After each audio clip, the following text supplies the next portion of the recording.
देखेंगे जीपीपी का chapter root and its modifications. तो सबसे पहले रूट की डेफिनेशन देखते हैं। Root is the descending organ of the plant and is originally the direct prolongation of the radicle of embryo. Root क्या है? एम्ब्रियो से डायरेक्ट प्रोलंगेशन होता है, उसको बोलते हैं रूट। और डिसेंडिंग ऑर्गन यानी कि नीचे की तरफ उगता है। It is a underground part of the plant which grows against the sunlight. तो ये सनलाइट के अगेंस्ट में उगता है और ग्रेविटी की तरफ उगता है। ग्रेविटी की तरफ उगने वाले को बोलते हैं पॉजिटिवली जियोट्रॉपिक। और यानी कि रूट पॉजिटिवली जियोट्रॉपिक है और नेगेटिवली फोटोट्रॉपिक है, क्योंकि वो सनलाइट के अगेंस्ट उगता है। Types of root system. The first root to form on germination is known as radical. जो पहला रूट बनता है, जिसको प्राइमरी रूट भी बोलते हैं जर्मिनेशन के वक्त, उसको रेडिकल बोलते हैं। तो ये आप देख सकते हो रेडिकल। ठीक है। There are mainly two types of root system. Taproot system. In dicotyledons, strong main root becomes elongated as a taproot system.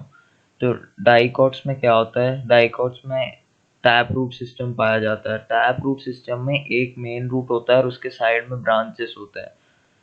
In dicotyledon, strong main root becomes elongated as a taproot system and it produces lateral structures or secondary roots which in turn branch within the soil.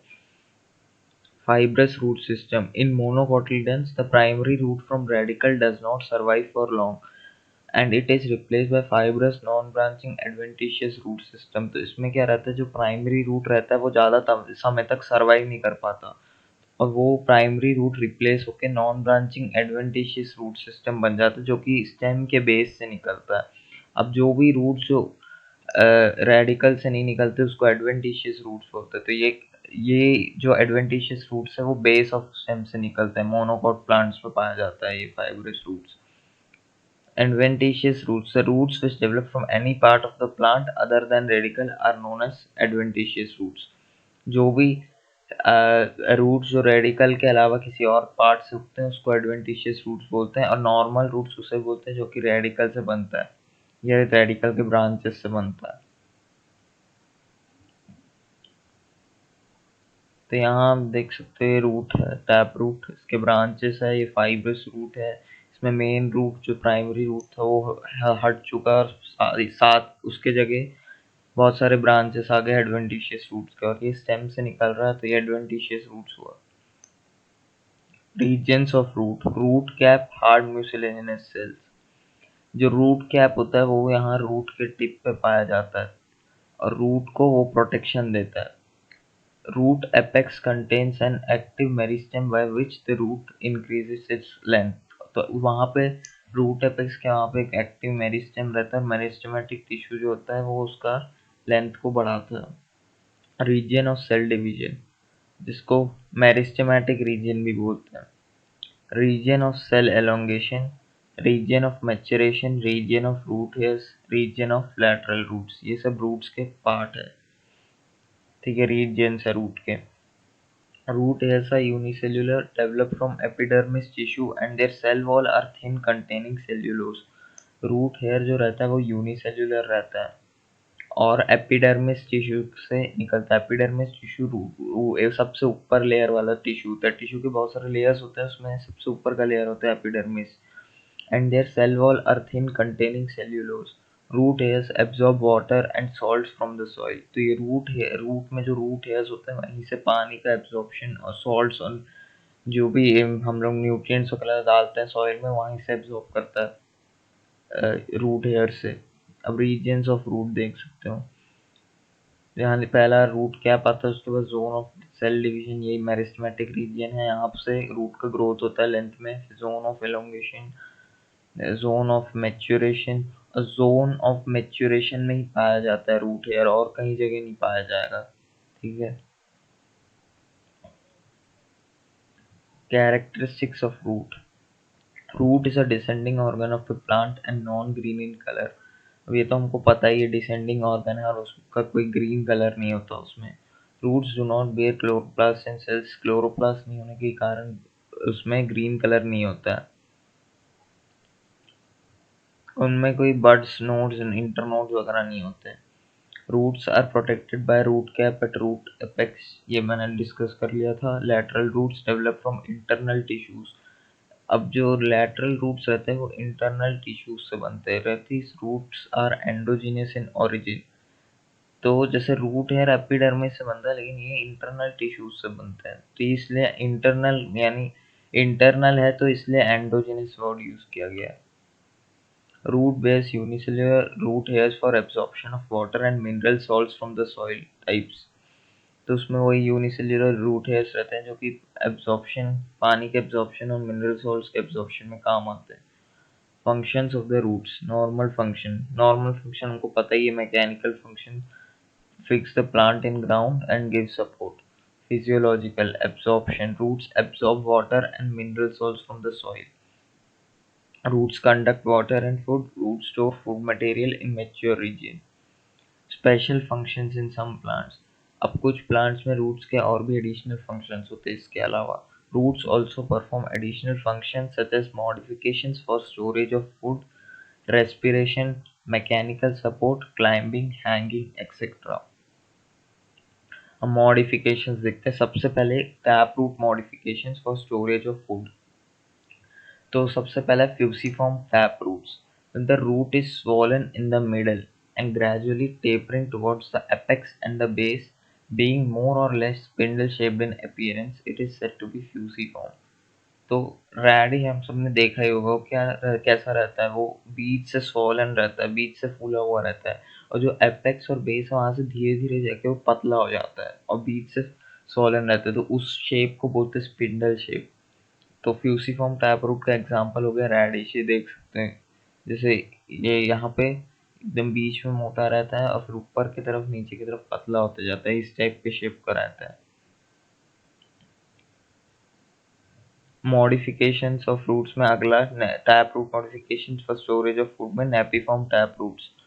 When the root is swollen at the upper part, sharply tapering at the lower part, and becoming almost spherical in shape, it is said to be napiform. इसका example है turnip और beet root. जैसे यहाँ से देखो तो यहाँ पे एकदम स्फेरिकल शेप है, लेकिन अचानक से नीचे से एकदम पतला हो गया, तो इस शेप, इसको बोलते हैं, इस टाइप के मॉडिफिकेशन को नेपिफॉर्म टैप रूट। ठीक है। स्वॉलन एट अपर पार्ट, ऊपर से पूरा स्वॉलन रहता है, फूला सा रहता है, और नीचे जब जा रहे होते हैं तो एकदम अचानक से बहुत ज़्यादा पतला हो जाता है, तो उसको बोलेंगे नेपिफॉर्म। इसका एग्जांपल है टर्निप और बीट रूट। अब conical tap roots. When the root is broad at the base and gradually tapers at the apex like a cone, it is said to be conical. तो रूट यहाँ इसमें क्या होता है, cone shape का रहता है। इसका एग्जांपल है कैरेट। तो ये इसका जो एक्चुअल में बेस जो रहता है, बेस इसको बोलते हैं ऊपर, ये जो पौधे से जो अटैच है कैरेट, और ये है इसका एपेक्स। तो ये जो बेस है वो बेस के वहां से चौड़ा रहता है और एपेक्स के जाके टेपरिंग हो जाता है, एपेक्स के यहाँ पे यानी पतला हो जाता है। ट्यूबरस और tubercular tap roots. When the root is thick and fleshy but does not take any definite shape, it is said to be tuberous or tubercular. तो जब रूट जो रहता है वो थिक और फ्लैशी रहता है और उसमें कोई ऐसा शेप वगैरह नहीं रहता है, तो उसको बोलते हैं, अभी देख लेते हैं, इस टाइप का रूट्स रहता है। ठीक है, उसमें कोई शेप नहीं रहता, तो इसका एग्जांपल है मिराबिलिस 4 o'clock प्लांट। अब branch root modification for respiration. Pneumatophores. Many plants growing in marshy places and salt lakes develop special kinds of roots called respiratory roots or pneumatophores. तो salt lakes या marshy places कीचड़ type की जगह रहती है, वहाँ पे ऑक्सीजन वगैरह कम मिल पाता है रूट्स को। तो इससे क्या होता है कि जो अंडरग्राउंड रूट्स है वो पहले तो अंडरग्राउंड आता है, फिर धीरे धीरे करके वो ऊपर उगने लग जाते हैं। ये और ये जो दिख रहा है वो एक्चुअली न्यूमेटोफोर है। Such roots grow from the underground roots of the plant but rise vertically upwards and come out of the water like so many conical shape में आते, conical spikes. The upper end of each root has numerous pores through which air is taken for respiration. तो ये जो राइजोफोर pneumatophores है, इसमें ऊपर side में वो रहते हैं, पोर्स रहते हैं, उस पोर्स से वो रेस्पिरेशन करते हैं, जिसका एग्जाम्पल है राइजोफोरा। ये देखो इतने सारे conical spikes. Adventitious root modification for storage of food. अब ये एडवेंटिशियस रूट का मॉडिफिकेशन है। तो एडवेंटिशियस रूट का में भी ट्यूबरकुलर और ट्यूबरस रूट्स आते हैं, उसमें भी था टैप रूट में भी। तो यहाँ पे एडवेंटिशियस रूट्स में भी और टैप रूट में भी डेफिनेशन तो सेम ही है, swollen root without any definite shape, लेकिन एग्जाम्पल बदल जाएगा। उसमें एग्जाम्पल था मिराबिलिस 4 o'clock प्लांट, जिसमें एग्जाम्पल है स्वीट पोटैटो। स्वीट पोटैटो शकरकंद, शकरकंद तो आप सबने देखा ही होगा। देखो कोई टाइप का शेप नहीं है, तो एक डेफिनेट शेप नहीं है, लेकिन फ्लैशी रहता है, सोलन रहता है। तो ये ट्यूबरस और ट्यूबरकुलर एडवेंटिशियस रूट्स में आता है। ठीक है, फिर fasciculated adventitious roots when several tubercular roots occur in a cluster or fascicle at the base of the stem, they are said to be fasciculated. Example asparagus dahlia। अब जैसे asparagus और dahlia में देखिए बहुत सारा ऐसे गुच्छे में ट्यूबरकुलस, उसमें ट्यूबरकुलर में क्या रहता है, ट्यूबरकुलर में एक ही ऐसा रहता है सोलन, इसमें बहुत सारे मल्टीपल है, तो वही क्लस्टर्स ऑफ और fascicles at base of stem, तो उसको बोलते हैं fasciculated adventitious roots। इसका एग्जाम्पल में आता है एस्पैरागस और डहलिया। अब nodulous adventitious roots, when the slender root becomes suddenly swollen at the apex, it is said to be nodulous। Example mango, ginger, turmeric etc। इसका एग्जाम्पल है mango, ginger और turmeric. तो जैसे टर्मरिक में देख सकते हैं यहाँ पे जो एनिमेटेड फोटो है, ये इसमें रूट के यहाँ पे ऊपर अचानक से स्वॉलन हो गया, तो इसको बोलते हैं nodulose. Slender root become suddenly swollen at the apex. अब मोनेलिफॉर्म और beaded adventitious roots, when the roots swell at frequent intervals forming a bedded structure in the roots, it is said to be moniliform और bedded। तो ये बीच बीच में swollen होते जाता है, तो उसको बोलते हैं हम लोग bedded roots। ठीक है,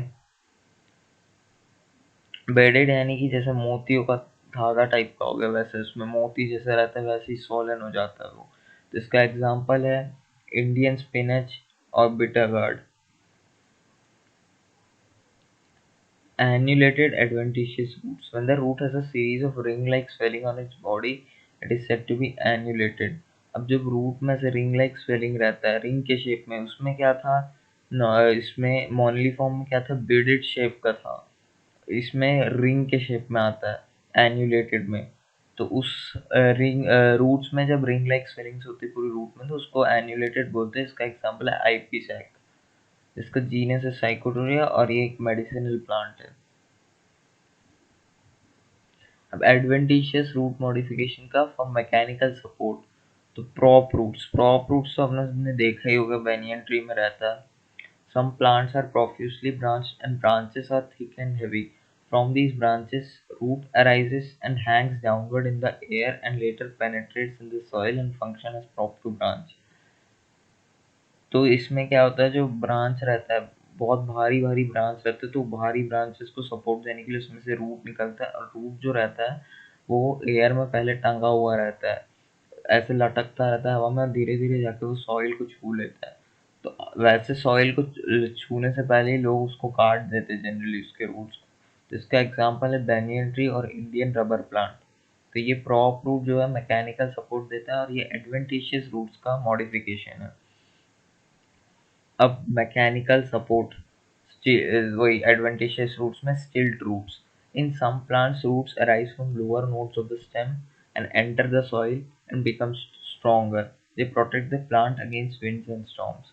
तो इसका एग्जांपल है शुगर केन, स्क्रू पाइन। अब ये देखो यहाँ लोअर नोड है, ये मेज का पौधा दिखा रहे हैं, यहाँ से बहुत सारे रूट्स आते हैं और ये सपोर्ट देते हैं, इसको मजबूती देते हैं प्लांट को। फॉर मैकेनिकल सपोर्ट में अगला climbing roots. Climbing plant produces roots from their nodes and often from internodes, and these roots produce a viscous substance which dries in the air, and so root gets attached to the neighboring objects and climb up। इसमें क्या होता है, जो climbing plant रहता है वो अपने nodes और कभी कभी इंटर नोड से रूट्स निकालता है, उसमें कुछ जब रूट्स निकलते तो कुछ चिपचिपा सब्सटेंस भी निकलता है। ठीक है, जो वो हवा में सूख जाता है और रूट को अपने ऑब्जेक्ट्स के साथ चिपका देता है। तो इसका एग्जाम्पल है Pothos, betel, long pepper. Pothos यानी कि मनी प्लांट, और ब्लैक पेपर। ये आप देख सकते हैं पोथोस मनी प्लांट का इमेज, और ये है लॉन्ग पेपर। अब फॉर मैकेनिकल सपोर्ट के लिए बटरेस रूट्स। अगला adventitious root modification in forestry, some of the stout roots around the base of main trunk show prolific abnormal growth, मतलब इसमें बहुत ज़्यादा ग्रोथ हो जाता है, and these roots give support to huge trunk and maintain it in upright position। ये बड़ा सा उसको ट्री का मेन ब्रांच जैसे ट्रंक बोलते हैं, उसको सीधा रखने में, सीधा खड़ा करने में मदद करता है। इसका एग्जांपल है सिल्क कॉटन ट्री, बॉम्बैक्स और कपोक। तो ये सिल्क कॉटन ट्री देख सकते हो, ये जितने मोटे मोटे जो रूट्स दिख रहे हैं वही है इसका में इसके बटरेस रूट्स। सकिंग रूट्स और haustoria, parasites develop roots which penetrate into the tissue of the host plant and suck nutrients from it। तो ये वाइटल फंक्शन है, ये मैकेनिकल सपोर्ट में नहीं है। Such roots are known as sucking roots और haustoria. तो इसका एग्जांपल है ब्रूमरेप, जिसको ओरोवांची भी बोलते हैं, ये टोटल रूट पैरासाइट है। स्ट्राइगा जो सैंडलवुड पैरासाइट करता है जनरली, और वो एक पार्शियल रूट पैरासाइट है। डॉर्डर जिसको कस्क्यूटा भी बोलते हैं, वो एक टोटल स्टेम पैरासाइट है। लोरांथस एक पार्शियल स्टेम पैरासाइट है। तो इसमें क्या होता है, जो रूट्स होते हैं, जो जड़ होते हैं, वो दूसरे होस्ट प्लांट के टिश्यू के अंदर जा चले जाते हैं, वहां से उन लोग न्यूट्रिशन निकालते हैं। सकिंग रूट्स बोलते हैं या हॉस्टोरिया बोलते हैं वैसे रूट्स को। तो ब्रूम रेप का फोटो देख सकते हैं, और ये स्ट्राइगा का फोटो। डॉर्डर, कस्क्यूटा और ये लोरांथस। Respiratory roots in aquatic plant, the floating branches develops an adventitious roots which are soft, light, spongy and colorless। तो एक्वेटिक प्लांट में क्या होता है कि floating branch adventitious roots develop करता है which are soft, light, spongy and colourless. और ये जो एडवेंटिशियस रूट्स रहते हैं वो सॉफ्ट रहते हैं, लाइट रहते हैं, स्पॉन्जी टाइप का नेचर रहता है और कलरलेस रहते हैं। They develop above the level of water and serve to store up air and help in respiration. ये पानी के ऊपर आते हैं और ये जो होते हैं एयर को स्टोर करते हैं और रेस्पिरेशन में मदद करते हैं। तो इसका एग्जांपल है जूसिया, एन एक्वेटिक प्लांट। तो इसकी फोटो देख सकते हो जूसिया का, जिसको वाटर प्रिमरोज भी बोलते हैं। फिर वाइटल फंक्शंस में तीसरा epiphytic roots, plants that grow upon other plants for attainment of sunlight and moisture but do not obtain moisture from it. तो ये प्लांट्स क्या है, ये दूसरे प्लांट्स पे उगते हैं लेकिन उनसे कोई क्या बोलते खाना है उनका मॉइस्चर नहीं लेते। These roots hang freely in the air and have spongy tissue called velamen for absorption of atmospheric moisture। Example vanda and epiphytic orchid। तो जो इसमें क्या रहता है, एपिफाइटिक रूट्स जो रहते हैं वो पैरासाइट के टाइप ऐसे उन प्लांट्स पे उगते तो हैं लेकिन उनसे कोई न्यूट्रिशन नहीं लेते, वो खुद का ही फूड वगैरह बनाते हैं। तो इसको एक्चुअली कमेंसालिज्म रिलेशनशिप भी बोलते हैं। These roots hang freely in the air and have spongy tissue called velamen। तो इस इनमें जो स्पॉन्जी टिश्यू होता है उसको वेलामेन बोलते हैं। ठीक है, ये वन द ऑफ एक animated image showing thicker epiphytic roots and narrow clinging and absorbing roots। Clinging and absorbing roots यहाँ पे। अब अगला assimilatory roots vital functions में branches of some plants climbing on neighboring trees produce long slender hanging roots which develop chlorophyll and so that they turn green in color and photosynthesize।